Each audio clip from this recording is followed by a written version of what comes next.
Minhas caras, meus caros, seria quase ocioso eu tentar demonstrar aqui para vocês que os discursos de Jair Bolsonaro desta quinta-feira ultrapassaram qualquer limite até da indecência, né? Disso vocês já sabem.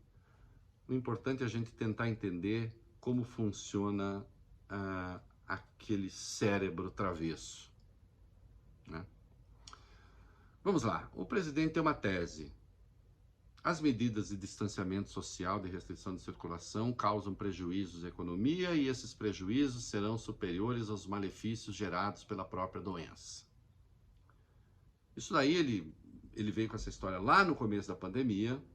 Obviamente é uma falsidade, é uma tolice, é um erro. E por quê? Sim, é claro que as medidas restritivas prejudicam a economia, mas prejudica muito mais a doença em si. A doença fora do controle, sim, leva à virtual paralisia do sistema. E, portanto, todas as ações que concorrerem para extremar os malefícios da doença, e o comportamento dele faz isso, prejudicam a economia. Essa é a verdade, né? Bem, ele foi a Uberlândia, promoveu ali uma concentração de pessoas, sem máscara, e aí disse que os idiotas ficam perguntando para ele se não vai comprar vacina. Aí, com a delicadeza habitual, ele disse: vou comprar, só se for na casa da sua mãe. Esse é o nosso estadista.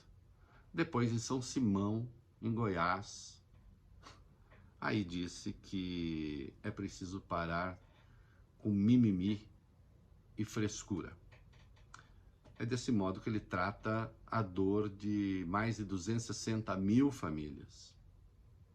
E insisto, nós estamos vivendo o auge da pandemia, o pior momento dela, com perspectiva de que a situação se extreme ainda. Olha aqui, em Goiás, onde fica São Simão, havia na quarta-feira uma fila de 300 pessoas à espera de um leito de UTI. Em Minas Gerais, o governador decretou toque de recolher em 60 cidades. Pacientes de Minas estão sendo levados para São Paulo. Em novembro, morreram 1.026 pessoas no estado de Covid-19. No mês passado, 3.505.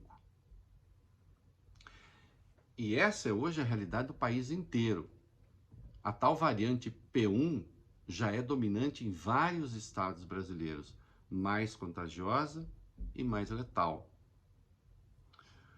O presidente é incapaz de aprender elementos mínimos sobre a doença. Quanto mais o vírus se multiplicar, quanto mais a contaminação se espalhar, maiores as chances de surgirem cepas novas e mais agressivas. Se o seu ministro da Economia diz que a prioridade é a vacinação, como fez Paulo Guedes, ao lado de Márcio Bittar, o relator da PEC emergencial, o presidente da República não está convencido disso. E atua contra os interesses da economia. Quando ele afirma que ele está preocupado com o crescimento e com a produção, e incentiva as pessoas a levar uma vida normal, ele está fazendo rigorosamente o contrário do que ele diz que quer fazer. É isso que precisa ficar claro. E porque está se julgando acima do bem e do mal.